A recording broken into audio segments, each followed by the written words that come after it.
Mon nom est Caroline, j'ai 36 ans et je veux partager une expérience que j'ai eue avec mon neveu Alex. Tout a commencé un soir quand mon mari Damien était parti tôt pour terminer un projet sur un chantier avec des clients. Depuis 3 mois, ses journées de travail étaient longues et intenses, ce qui était devenu assez commun, me laissant seule pendant des jours et nous empêchant de partager des moments ensemble. Ce soir-là, j'étais particulièrement fatiguée et sentais le poids de la solitude. Alors, j'ai décidé de me coucher tôt, profitant du silence dans la maison vide. La tranquillité m'a enveloppée, m'apportant un sentiment de paix réconfortant. Au début, je pensais que je rêvais, mais en ouvrant lentement les yeux, j'ai vu mon neveu Alex debout là, tenant un carnet et ayant l'air mal à l'aise, comme s'il ne voulait pas me réveiller. « Désolée de te réveiller, tante Caroline, mais j'ai besoin de ce carnet pour un devoir d'université et je ne le trouvais nulle part ailleurs, m'expliqua-t-il. Alex avait toujours été poli et attentionné, donc sa présence inattendue dans ma chambre à cette heure-là m'a surprise. Je me suis redressée dans le lit, ajusté ma chemise de nuit et lui ai adressé un sourire rassurant. « Ne t'inquiète pas, Alex, tout va bien. Pourquoi ne t'assoirais-tu pas un peu » l'invitai-je en désignant une chaise près du lit. Il hésita un instant, puis accepta l'invitation et s'assit. Nous avons commencé à parler de ses études et de la difficulté de sa dernière année d'université. En l'écoutant, j'ai remarqué à quel point il avait grandi et mûri. Il n'était plus l'enfant que je me souvenais, mais un jeune homme intelligent et sensible, des qualités que j'avais toujours admirées en lui. Merci de m'écouter, tante Caroline. Parfois, c'est difficile de trouver quelqu'un à qui parler, avoua-t-il avec un sourire timide. J'ai répondu que je serais toujours là pour lui. À ce moment-là, j'ai été rappelée à quel point il est important d'avoir une connexion authentique comme celle-ci, quelque chose que j'avais désiré et qui, cette nuit-là, comblait ma solitude. Je réalisais combien notre lien avait une signification particulière pour moi, éveillant en moi des sentiments profonds que je ne pouvais ignorer. Cette nuit-là marqua le début de quelque chose de nouveau et d'inattendu. Dans les jours qui suivirent, je remarquai qu'Alex et moi parlions plus souvent et il devint une présence constante dans ma vie, comblant le vide laissé par les longues heures de travail de Damien. Nos conversations devinrent une pause bienvenue dans ma routine et ma relation avec Alex devint un refuge de compréhension et de soutien au milieu de la solitude. Nous nous retrouvions souvent dans la cuisine ou parfois dans ma chambre où nous abordions divers sujets. Une nuit en particulier, après l'une de ces conversations, quelque chose changea. Nous parlions de ses études et de ses aspirations futures quand il me demanda, curieux, si j'avais déjà pensé à poursuivre mes propres rêves.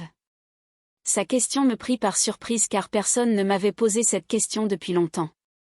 Je lui répondis honnêtement, partageant mes aspirations oubliées et expliquant comment ma vie avec Damien, bien que confortable, ressemblait parfois à un piège, surtout avec le temps qu'il consacrait à son projet, ce qui semblait nous éloigner de plus en plus. Alex me regarda avec un mélange de compréhension et de compassion. « Ça doit être difficile, tante. Je t'ai toujours vue comme une personne forte, mais nous avons tous besoin de quelqu'un sur qui compter, dit-il. » Ces paroles résonnèrent profondément en moi. J'étais tellement habituée à être le pilier qui gardait tout en ordre que j'avais oublié combien j'avais besoin de soutien émotionnel moi aussi. Avec sa jeunesse et son empathie, Alex m'offrait un réconfort inattendu. Au fil de la nuit, la connexion entre nous se fit naturellement. Nous rions, partagions des secrets et notre lien se renforçait, devenant plus profond que je ne l'aurais imaginé. À un moment donné, je réalisais que quelque chose avait changé. Je remarquais la façon dont Alex me regardait, la chaleur de son sourire et la profondeur de ses yeux. J'essayais d'attribuer ces sentiments à la solitude et à la vulnérabilité du moment, mais il était difficile de les ignorer. Il y avait quelque chose dans sa proximité qui éveillait en moi des sensations longtemps oubliées. Il rompit mes pensées en me suggérant de me reposer. Avant de partir, il me rassura en me disant qu'il serait toujours là si j'avais besoin de lui. Cette nuit-là, un mélange d'émotions contradictoires m'envahit. Une fois seule, je me rendis compte que je pensais à lui plus que je ne l'aurais dû. Dans les semaines qui suivirent, Alex devint une présence de plus en plus fréquente, surtout les soirs où Damien travaillait tard. Nos rencontres, initialement marquées par des conversations légères et un soutien moral, commencèrent à prendre une profondeur différente avec le temps. Un après-midi particulier, après lui avoir confié la distance croissante entre Damien et moi, je lui envoyai un message et il arriva bientôt. Assis dans le jardin, nous parlâmes de diverses choses pour apaiser mon esprit, mais quelque chose semblait différent ce soir-là. Le regard d'Alex était intense d'une manière qui fit frissonner tout mon être. Ce n'était plus le regard d'un neveu, mais celui d'un homme, et il réveillait en moi une vitalité que je n'avais pas ressentie depuis longtemps. J'essayais de justifier ce que je ressentais comme étant simplement le reflet de ma solitude, mais plus je réfléchissais, plus je réalisais qu'il se passait quelque chose entre nous. À un moment donné, alors qu'il se penchait pour ramasser un carnet tombé, nos mains se touchèrent brièvement, mais cela suffit pour allumer une étincelle. Nos regards se croisèrent, et dans cet instant, je sus qu'il avait ressenti la même chose. Il me demanda si tout allait bien, sa voix empreinte d'inquiétude et de quelque chose de plus profond. J'acquiesçai, surprise par l'intensité du moment. Nous restâmes en silence jusqu'à ce qu'il rompe le charme en murmurant que cela n'était pas bien. Je pris une profonde inspiration et retirai ma main, mais je savais que ces sentiments ne disparaîtraient pas si facilement. La première vraie connexion entre Alex et moi se produisit une nuit alors que la tension entre nous était à son comble. Nous parlions comme d'habitude, mais il y avait quelque chose de différent dans l'air. La conversation prit un ton plus personnel et intime, et je sentis que nous étions en train de franchir une ligne invisible. À un moment donné, Alex se pencha pour ramasser un carnet qu'il avait laissé tomber et sa main toucha la mienne. Cette fois, ce n'était pas un simple contact accidentel. Ses doigts s'entrelacèrent aux miens, m'envoyant un frisson le long de la colonne vertébrale. Lorsque nos yeux se croisèrent, je réalisai qu'il ressentait le même désir brûlant en moi. Je ne sais pas ce qui se passe, mais je ne peux pas l'ignorer, murmurai-je, le cœur battant, alors que je cherchais mes mots. Je ne sais pas non plus, Caroline, mais peut-être que nous pourrions affronter cela ensemble, répondit-il d'un regard doux et d'une voix apaisante. Alex me prit dans ses bras. Ce fut un geste empli de chaleur et d'affection, et je m'accrochai à lui, sentant son corps près du mien, consciente qu'il n'y avait plus de retour en arrière possible. Le désir que j'avais réprimé si longtemps refit surface, et quand nos lèvres se touchèrent, le baiser commença de façon hésitante mais devint rapidement intense. Toutes les préoccupations de morale et de conséquences s'effacèrent. Après ce premier baiser, nous restâmes silencieux un moment, tous deux respirant lourdement, submergés par les émotions qui venaient d'être libérées. « Alex, c'est insensé, chuchotai-je, ressentant encore l'urgence de ce contact. « Je sais, Caroline, mais je ne peux pas m'en empêcher. J'ai besoin d'être proche de toi, répondit-il avec une sincérité désarmante. Sans un mot de plus, je me laissai emporter par l'instant, le serrant à nouveau dans mes bras. Nos baisers devenaient de plus en plus intenses et passionnés. La pièce semblait imprégnée d'une énergie palpable et, avant que nous ne le réalisions, nous étions dans le lit, nos corps s'entremêlant dans une danse de passion et d'abandon. L'intimité partagée cette nuit-là allait bien au-delà du physique, créant un lien profond comme si nos âmes se comprenaient enfin et s'acceptaient pleinement. Cette nuit-là, alors que nous nous endormions enfin, je ressentis une paix que je n'avais pas connue depuis longtemps. Cependant, au fond de moi, je savais que ce bonheur volé venait avec un prix. Dans les semaines qui suivirent, nous vécûmes un tourbillon d'émotions et de rencontres clandestines, faisant de notre mieux pour ne laisser aucune trace, ce qui ajoutait une aura d'adrénaline et de passion interdite. Chaque nouvelle rencontre mêlait amour et anxiété constante de se faire découvrir, mais nous continuions nuit après nuit. Un soir, alors que nous étions ensemble à discuter du sens de tout cela pour nous, une tension de peur et d'émotion emplissait l'air.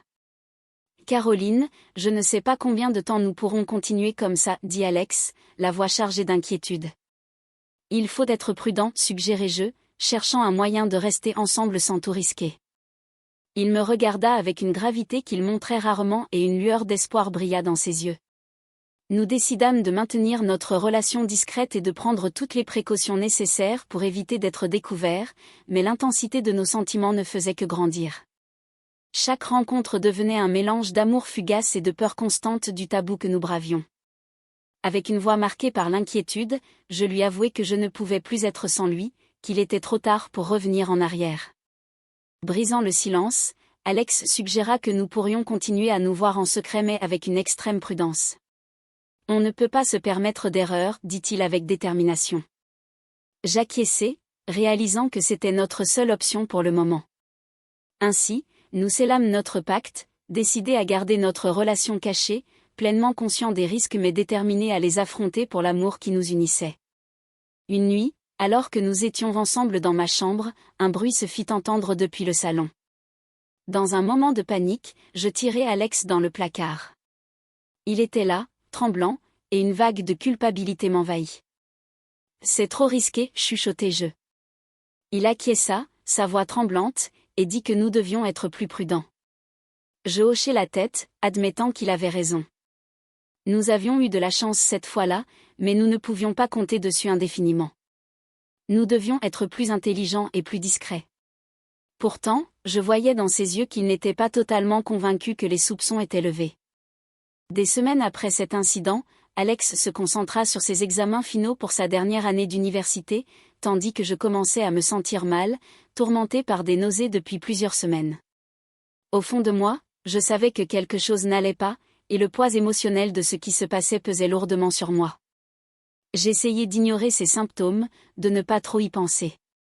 Un jour, quand Damien rentra d'un projet qu'il venait de terminer, il suggéra que nous partions en voyage pour célébrer.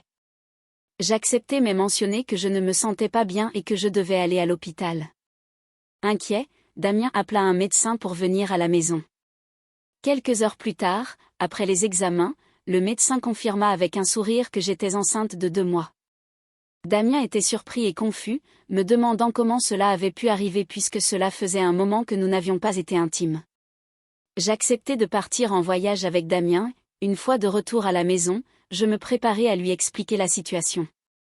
Après avoir écouté toute l'histoire, Damien se leva, fit ses bagages et coupa tout contact avec moi. J'étais dévastée, consumée par une culpabilité qui semblait m'étouffer. En même temps, je réalisais que mes sentiments pour Alex s'étaient encore intensifiés. Entre passion et erreur commise, je n'eus pas le courage de dire à Alex ce qui s'était passé, espérant qu'il pourrait terminer son stage à l'université en paix. À présent, je me retrouve à un carrefour, envahi par des émotions intenses et contradictoires. Laisse un like et surtout n'oublie pas de t'abonner pour la prochaine histoire.